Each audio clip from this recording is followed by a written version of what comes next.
Assalamualaikum warahmatullahi wabarakatuh. Pada mata kuliah Teknik Pendinginan dan Pembekuan, kami dari kelompok 1 yang beranggotakan Nurmalita Distiani, Rizka Fauziah, Agil Firhan Iskandar, dan Tiara Namira akan mereview jurnal yang berjudul Pengaruh Perbedaan Metode Pencairan atau Towing terhadap Kualitas Kimia Daging Abalon Haliotis Asinina Beku oleh Sri Fatma Sari di tahun 2019. Pada penjelasan review jurnal kali ini, kami akan menjelaskan yaitu yang pertama adalah pendahuluan, yang kedua metode, yang ketiga hasil dan pembahasan, dan yang terakhir ialah kesimpulan. Saya Tiara Namira akan menjelaskan pendahuluan. Abalon jenis Haliotis asinina merupakan komoditas akuakultur yang perlu dikembangkan karena memiliki kandungan protein yang tinggi dan memiliki tekstur juga cita rasa yang unik. Namun, abalon jenis ini merupakan salah satu bahan baku perikanan yang diperkirakan juga mudah rusak, karena memiliki komposisi senyawa kimia yang mirip dengan ikan. Untuk mempertahankan kualitas daging abalon, perlu dilakukan penanganan, salah satunya yaitu melalui pembekuan. Sebelum produk beku digunakan atau diolah lebih lanjut, perlu dilakukan pencairan atau towing dengan menggunakan metode yang tepat. Oleh karena itu, penelitian ini dilakukan dengan tujuan untuk mengetahui perbedaan metode towing terhadap kualitas kimia dari daging abalon yang telah dibekukan. Saya Agil Firhan Iskandar. Di sini saya akan menjelaskan metode yang digunakan dalam penelitian pada jurnal yang telah direview oleh kelompok kami. Metode yang digunakan dibagi menjadi beberapa tahap. Tahap pertama adalah tahap persiapan sampel. Sampel yang digunakan adalah daging abalon berukuran 6-7 cm sebanyak 3 kg. Pertama-tama, sampel akan dibersihkan dan diproses bleaching pada suhu 10 derajat Celcius. Sampel kemudian ditimbang sebesar 100 gram dan dikemas dalam plastik makanan. Kemudian sampel akan dibekukan dalam freezer dengan suhu minus 20 derajat Celcius selama 72 jam. Sampel kemudian akan diproses towing dengan 3 cara yang berbeda, dan masing-masing cara dilakukan sebanyak 3 kali perulangan. Proses towing dilakukan saat daging masih terbungkus oleh plastik. Tahap selanjutnya adalah tahap analisa. Tahap analisa dimulai dengan analisis persentase drip loss. Drip loss merupakan banyaknya cairan yang keluar saat proses towing berlangsung. Analisis drip loss dilakukan dengan menggunakan rumus berikut, yaitu berat awal sampel dikurangi berat akhir sampel dibagi berat awal sampel dikali 100%. Selanjutnya dilakukan analisis perubahan kimia. Analisis perubahan kimia seperti kandungan protein, kadar lemak, angka peroksida, protein terlarut, kadar trimetalin, dan kadar air dilakukan dengan menggunakan metode yang berbeda menyesuaikan dengan apa yang ingin dicari. Seperti contohnya, pencarian kadar air dengan metode oven. Rancangan percobaan pada penelitian ini menggunakan rancangan percobaan acak lengkap atau disingkat RAL.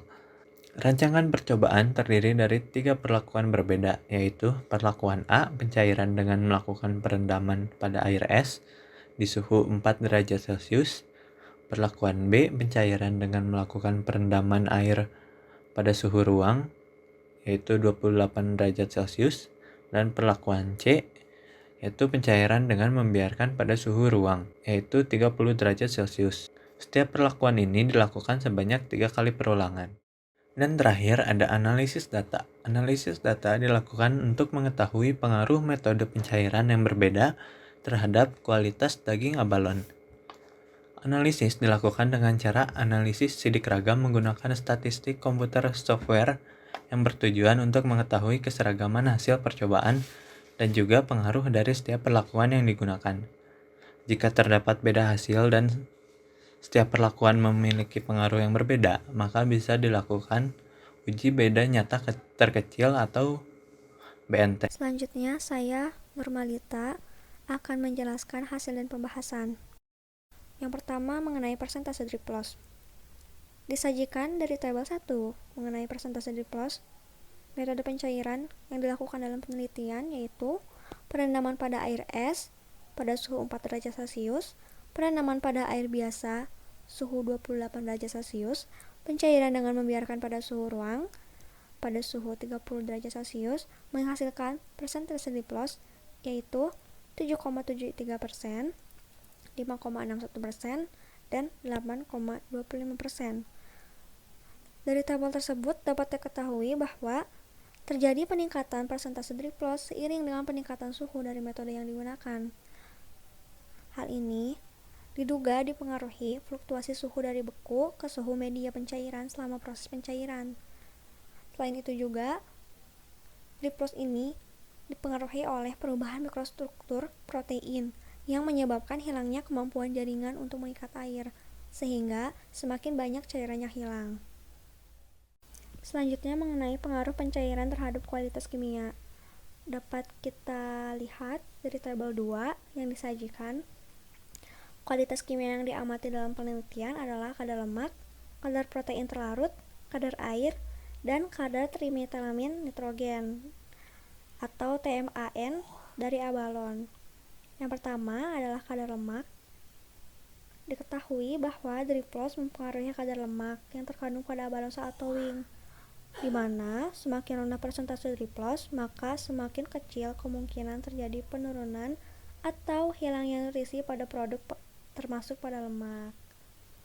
Hal ini juga sejalan dengan pernyataan Remington pada tahun 2017 bahwa selama penyimpanan produk beku akan terjadi perubahan mikrostruktur yang dapat kita lihat pada sebagian rongganya membentuk parit atau saluran, sehingga air atau lemak akan mudah mengalir keluar saat towing. Faktor lainnya adalah karena terdapat lemak yang terlarut dalam air. Menurut Heininger tahun 1982, terdapat beberapa lemak yang berikatan spesifik dengan protein membentuk lipoprotein. Nah, lipoprotein ini kulit sebelah luarnya bersifat hidrofilik atau senang dengan air ketika menghadap ke air, sehingga struktur ini larut dalam air. Jadi ikut terbawa saat pencairan. Selanjutnya adalah kadar protein terlarut pada abalon. Abalon merupakan hewan laut. Yang diketahui bahwa hewan laut memiliki jumlah protein mudah larut yang tidak banyak, yaitu sekitar 3-5%. Kita dapat lihat dari tabel 2, protein terlarut yang dihasilkan dalam penelitian yaitu sebesar 3,57%, 4,09%, dan 3,91%. Hal ini sejalan dengan pernyataan tersebut ya, bahwa hewan laut memiliki jumlah protein sekitar yang mudah terlarut sekitar 3-5%. Faktor yang mempengaruhi protein juga yaitu trip pada saat towing, karena protein memiliki sifat hidrofilik yang telah disebutkan sebelumnya. Selanjutnya juga ada kadar air abalon. Kadar air abalon segar yaitu sebesar 82,39%. Kita lihat pada tabel 2, terjadi penurunan kadar air yaitu 80,96%, 78,40%, 78,85%. Nah, penurunan kadar air ini disebabkan oleh degradasi protein myofibril yaitu aktin dan myosin, sehingga protein tidak dapat mengikat air lagi dengan baik karena myofibril ini adalah jaringan pembentuk sel gitu yang bisa mengikat air. Nah, pembekuan menyebabkan es terbentuk dalam matriks protein, menyebabkan melemahnya sistem ikatan hidrogen, sehingga menghasilkan disintegrasi struktur 3 dimensi protein dan menyebabkan penggabungan protein. Semakin lama proses towing, maka semakin banyak air yang dilepas, kira-kira 1-20%. Saya Rizka, di sini saya akan menjelaskan kadar trimetilamin nitrogen atau TMAN dari abalon. Pengukuran kadar TMA dilakukan untuk mengetahui tingkat kesegaran produk abalon yang dibekukan dan ditowing atau dicairkan dengan 3 metode yang berbeda. Hasil perhitungan kadar TMA pada perlakuan B atau perendaman dengan air biasa menunjukkan kadar TMA paling rendah, yaitu 6,90 mg per 100 gram. Perlakuan A atau perendaman dengan air es yaitu 9,13 mg per 100 gram, dan perlakuan C atau penyimpanan dengan suhu ruang, yaitu 13,43 mg per 100 gram. Hasil perhitungan menunjukkan semakin rendah kadar TMA, maka semakin baik tingkat kesegaran produk tersebut. Level maksimum TMAN ikan segar yaitu 10-15 mg per 100 gram. Kadar TMA yang rendah pada perlakuan B disebabkan oleh kondisi media perendaman pada saat awal perendaman. Peletakan produk abalon beku pada media perendaman akan terjadi proses perpindahan panas ke produk atau kondisi media perendaman akan menjadi seimbang. Kadar trimetilamin pada saat pencairan terjadi peningkatan dibandingkan kadar TMAN pada abalon segar yaitu 2,24 mg per 100 gram. Perbedaan kadar TMA disebabkan oleh perbedaan populasi bakteri. TMA adalah hasil pembusukan spesifik terhadap produk ikan laut yang mengandung senyawa trimetilamin oksida atau TMAO dan senyawa non-protein nitrogen lainnya. Kemudian, oleh bakteri dan enzim direduksi menjadi TMA. TMAO pada ikan laut berjumlah banyak karena berperan dalam proses osmoregulasi. Penurunan suhu menyebabkan enzim tidak dapat bekerja secara optimal atau inaktivasi enzim sehingga menyebabkan terhambatnya proses penguraian senyawa protein menjadi senyawa yang lebih sederhana. Terhambatnya proses tersebut menyebabkan terhentinya atau melambatnya produksi senyawa-senyawa asam amino volatil. Enzim lebih stabil dibandingkan bakteri pada suhu beku dan reaktif dengan sangat cepat setelah thawing atau setelah pencairan. Kemudian di sini ada kesimpulan dari jurnal ini, yaitu metode thawing terbaik yaitu perendaman dengan menggunakan air bersuhu 28 derajat Celcius yang ditandai dengan kandungan proksimat yang lebih tinggi dibandingkan dengan metode thawing lainnya dengan nilai kadar protein 14,08%, lemak 5,43%, protein terlarut 4,09%, dan kadar air 78,04%.